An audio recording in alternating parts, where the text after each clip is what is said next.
ఆదికాండము 11వ అధ్యాయము. భూమి అందంతటా ఒక్క భాషయు ఒక్క పలుకును ఉండెను.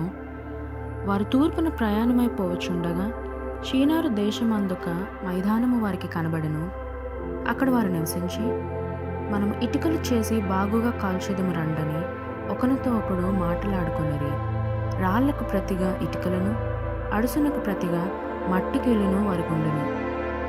మరియు వారు, మనము భూమి అందంతటా చెదిరిపోకుండా ఒక పట్టణమును ఆకాశమునంత శిఖరము గల ఒక గోపురమును కట్టుకొని పేరు సంపాదించుకుందాం రండని మాట్లాడుకొనగా, యెహోవా నరుల కుమారులు కట్టిన పట్టణమును గోపురమును చూడ దిగివచ్చెను. అప్పుడు యెహోవా, ఇదిగో జనం ఒక్కటే, వారికందరికీ భాష ఒక్కటే, వారు ఈ పని ఆరంభించి ఉన్నారు. ఇక మీదట వారు చేయదలచు ఏ పనైనను చేయకుండా వారికి ఆటంకమేమీ ఉండదు. కనుక మనము దిగిపోయి వారిలో ఒకని మాట ఒకనికి తెలియకుండా అక్కడ వారి భాషను తారుమారు చేయడం రండని అనుకొనెను. అలాగే యెహోవా అక్కడ నుండి భూమి అందంతటా వారిని చెదరగొట్టను గనుక వారు ఆ పట్టణమును కట్టుట మానిరి. దానికి బాబేలు అని పేరు పెట్టిరి. ఎందుకనగా అక్కడ యెహోవా భూజనులందరి భాషను తారుమారు చేసెను. అక్కడ నుండి యెహోవా భూమి అందంతటి వారిని చెదరగొట్టెను. షేము వంశవాళి ఇది. షేము 100 ఏండ్ల గలవాడై జలప్రవాహము గతించిన 2 ఏండ్లకు అర్పక్షదును కనెను. షేము అర్పక్షదును కనిన తరువాత 500 ఏండ్లు బ్రతికి కుమారులను కుమార్తెలను కనెను. అర్పక్షదు 35 ఏండ్లు బ్రతికి షేలాహును కనెను.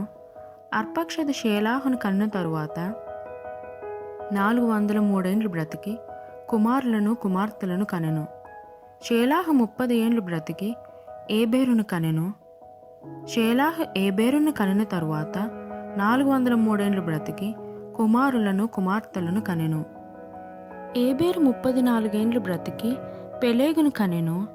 ఏబేరు పెలేగును కనిన తరువాత 430 ఏండ్లు బ్రతికి కుమారులను కుమార్తెలను కనెను. పెలేగు 30 ఏండ్లు బ్రతికి రయూను కనెను. పెలేగు రయూను కనెన తరువాత 209 ఏండ్లు బ్రతికి కుమారులను కుమార్తెలను కనెను. రయు 32 ఏండ్లు బ్రతికి సెరూగును కనెను. రయు సెరూగును కనెన తరువాత 207 ఏండ్లు బ్రతికి కుమారులను కుమార్తెలను కనెను. సెరూగు 30 ఏండ్లు బ్రతికి నాహోరును కనెను. సెరూగు నాహోరును కనెన తరువాత 200 ఏండ్లు బ్రతికి కుమారులను కుమార్తెలను కనెను. నాహోరు 29 ఏండ్లు బ్రతికి తెరాహును కనెను. నాహోరు తెరాహును కనెన తరువాత 119 ఏండ్లు బ్రతికి కుమారులను కుమార్తెలను కనెను.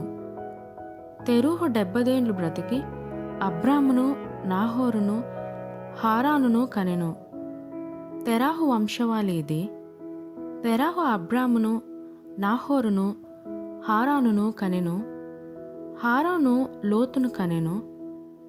హారాను తాను పుట్టిన దేశమందలి కల్దీయుల ఊరును పట్టణంలో తన తండ్రి అయిన తెరాహు కంటే ముందుగా మృతి పొందెను.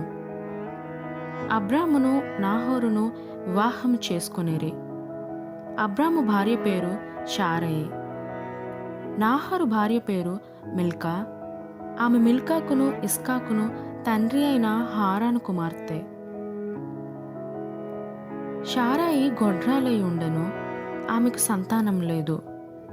తేరాహు తన కుమారుడగు అబ్రామును తన కుమారుని కుమారుడు అనగా హారాను కుమారుడగు లోతును తన కుమారుడగు అబ్రాము భార్య అయిన షారాయి అను తన కోడలిని తీసుకొని కనానుకు వెళ్ళుటకు కల్దీయుల ఊరును పట్టణంలో నుండి వారితో కూడా బయలుదేరి హారాను మట్టుకు వచ్చి అక్కడ నివసించిరి. తెరాహు బ్రతికిన దినములు 205 ఏండ్లు. తెరాహు హారానులో మృతి పొందెను.